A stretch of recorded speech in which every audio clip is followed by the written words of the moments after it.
첫 번째 토론 주제는 추석 연휴 응급실 실태입니다. 영상부터 보시겠습니다. 의대 정원 확대에 반발하며 전공의들이 병원을 떠난 지 7개월. 추석 연휴 의료 공백 우려가 커지는 가운데 부산시가 비상의료관리 상황반을 운영하기로 했습니다. 문제는 중증 환자입니다. 부산대병원과 동아대병원, 해운대 백병원을 재난 거점병원으로 지정해 화재 등 재난 시 많은 환자가 발생할 경우 신속 대응에 나선다는 계획인데 의료진 부족으로 신규 응급 환자를 받기 어려운 상태입니다. 큰 수술 같으면 교수 혼자서 할 수 있는 수술이 아니고 의사가 여러 명이 들어가야 되는데 그럴 수 없는 경우들도 있고요. 특히 외과계 응급수술이 추석 연휴 문 여는 병의원과 약국은 시청과 응급의료 포털 또는 바로 콜센터 120, 보건복지콜센터 129를 통해 확인할 수 있습니다. 어제부터 사실상 지금 추석 연휴가 시작된 거 아닙니까? 가족, 친지들과 즐거운 시간 보내면서도 혹시나 아플까 봐서 요즘은 걱정이 많을 것 같은데 이번 추석 연휴는 좀 그런 점에서 조금 문제가 좀 있죠. 추석 연휴 같은 경우에는 보통 일반적인 그런 날들보다 응급 환자가 한 72% 정도. 실제로 그렇게 실제로 많습니까? 그렇게 조사가 되고 있습니다. 작년 같은 경우에 응급 환자가 72% 정도 증가를 했고 보통보다 이제 경증 환자도 한 10% 정도 이제 증가하는 그런 현상들을 보여주고 있습니다. 교통량이 많다 보니까 교통사고로 오시는 분들도 있고 그리고 소화기 질환. 추석 때 이제 먹은 음식이나 이런 것들로 인해서 소화기 질환으로 찾으신 분들, 이런 분들이 많기 때문에 무엇보다 의료 수요가 많은 상황에서 지금 이렇게 의료 대란이 일어난 그런 상황이기 때문에 정부는 9월 11일부터 9월 25일까지 추석 명절 이제 비상 응급 대응 주간으로 해서 특별히 이제 경증 환자는 지역의 이제 지역 의료 시설을 이용하도록 장려를 하고 대형 병원 응급실에는 이제 중증 환자 위주로 보는 그런 지금 태세를 갖추고 있습니다. 의사 한 명당 한 번에 감당할 수 있는 가이드라인이 있습니다. 응급 환자는 경증은 5명, 그리고 중증은 2명, 심폐소생술 환자는 2시간에 1명 이렇게 의사가 배치가 되어야 된다는 가이드라인이 있습니다. 그러나 지금은 이미 대부분의 응급실이 이 기준을 넘어선 채로 환자를 받고 있는 의료 대란 사태가 이어지고 있습니다.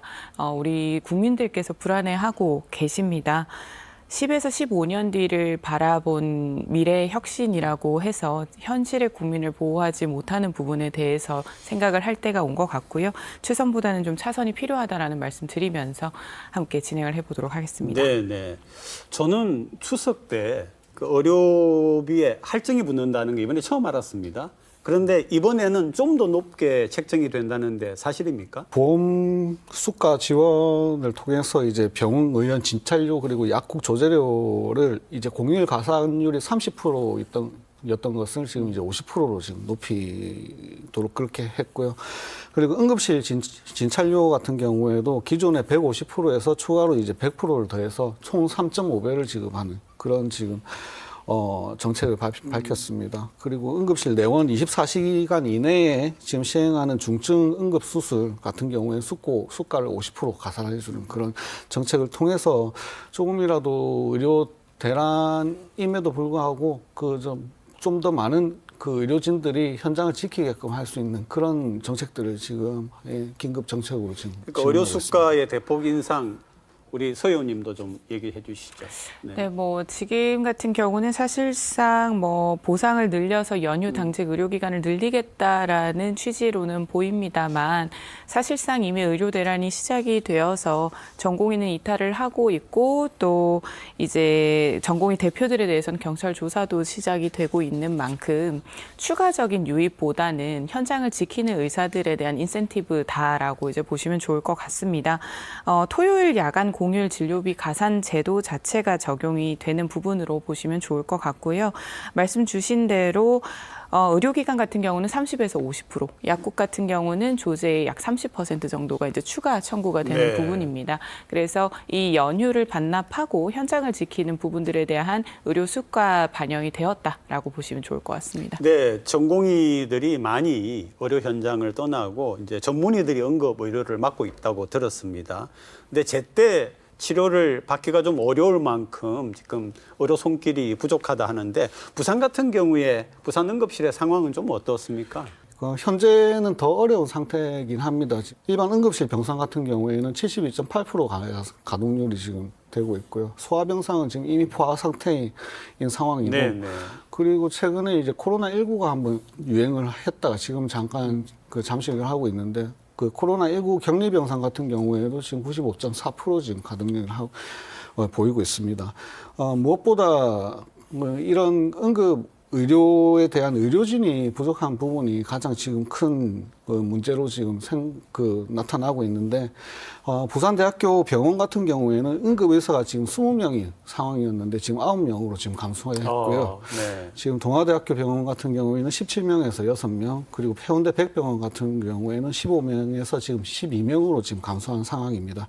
이러한 문제를 이제 보완하기 위해서 지금 이번 연휴 동안 보건복지부에서 이제 군의관과 이제 공중보건의를 파견을 하고 있지만 의료 공백을 아직 완전히 해결하기는 지금 힘든 그런 상황이긴 합니다.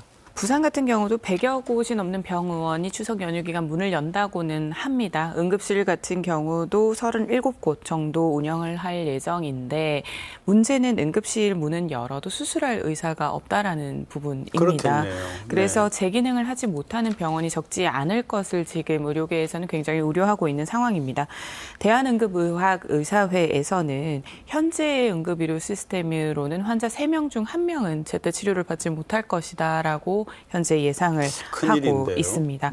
실제로 인근에서 중상급 병원이 있는 지역이라도 구급차 뺑뺑이, 즉 응급차 뺑뺑이가 현재 실제로 일어나고 있는 상황이라 교통사고가 나더라도 혹은 골든타임이 필요한 질환이 발생을 하더라도 제때 치료를 받지 못한다라는 불안감이 좀 증가하고 있는 상황입니다. 특히 앞서 부산대병원을 말씀 주셨지만 우리가 추석 연휴에 자녀가 아픈 경우에 대해서도 굉장히 고민이 크실 텐데요. 부산대 어린이병원 같은 경우는 현재 소아청소년과 전공의 정원은 17명이지만 현원은 1명입니다. 네. 그리고 소아응급 전문의는 지난해 6명에서 4명으로 축소가 되었습니다. 이러다 보니 지금 인근에 있는 부울경 지역에서도 전원 자체를 좀 자제해달라라는 요청이 오고 있는 상황이라서요. 지금 현재적으로는 응급실 기능부터 전담의 인력 자체가 굉장히 부족하다라고 말씀드립니다. 실제로 뭐 그런 일이 없어야 되지만 내가 만약에 응급 상황이 생기면 어떻게 해야 되는가 하는 것도 조금 궁금해 하실 것 같습니다. 어떻게 해야 되는 거예요? 부산시 같은 경우에는 이제 각 지자체에 이제 추석 명절 비상응급 대응 주관으로 해가지고 각 기관 단체장을 이제 반장으로 선임을 네네. 하고 비상의료관리 상황반을 지금 결성을 한 상태입니다. 그 연휴 동안 이제 지방의료원 그리고 보건소, 이제 보건지소 등 공공의료기관들이 정상적으로 지금 운행이 되고, 그리고 경증 환자는 이제 이러한 의료기관을 좀 방문을 해주시면은 의료 대란을 조금 이제 상쇄시킬 수 있는 그런 방법이 될 것 같고요. 그리고 부산시의 응급의료기관이 지금 총 한 40곳 정도 됩니다. 지금 권역응급의료센터 이제 2곳이 이제 동아대와 인제대 백병원에 지금 들어가 있고, 지역 응급의료센터 7곳이 지금 이제 부산대, 고신대, 인제대 등 해가지고 7곳이 있고, 그리고 지역 응급의료기관 20곳, 의료시설 8곳 이렇게 운영이 되고 있는데, 만성 질환자들은 미리 이제 약을 타두시는 게 좋을 것 같고, 응급 증상이 생겼을 때 119에 전화를 하게 되면은 긴급 처치 방법을 가르쳐주고, 그리고 또 가까운 병원 그리고 이런 응급 시설에 최대한 빨리 이제 도착할 수 있는 그런 도움을 받으실 수 있습니다. 그리고 미리 이제 인터넷을 검색을 하셔서 이런 가까운 의료기관을 미리 알아가 두시는 것도 하나의 방법이 될 수 있다고 생각합니다. 네, 정부의 좀 일방통행스러운 이 의료 개혁으로 인해 발생한 이 의료대란 피해를 지자체와 시민 개개인이 오롯이 다 떠안아서 부담하고 있습니다.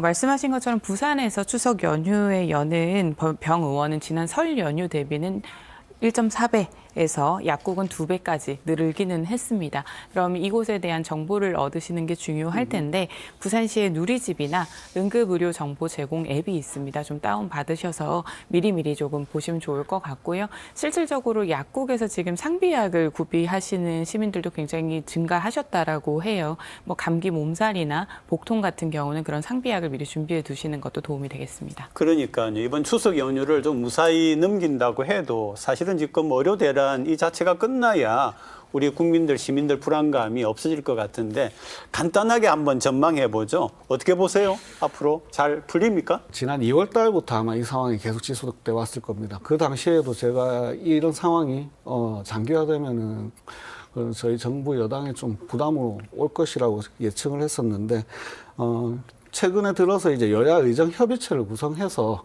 이제 좀 더 이제 의료계를 공개적으로 이제 끌어내서 같이 이제 협의를 해보자는 이런 분위기가 지금 조성됐기 때문에 좀 더 그런 분위기를 타서 현실적인 이제 그런 방안이 마련될 수 있을 거라고 생각을 합니다.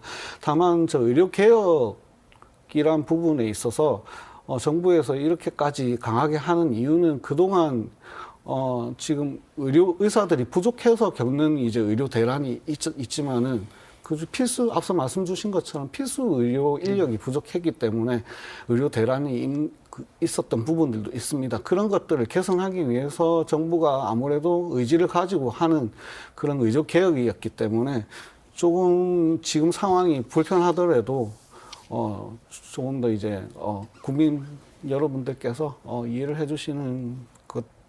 해주시기를 저희 정부 여당에서는 좀 부탁을 드리는 그런 입장입니다.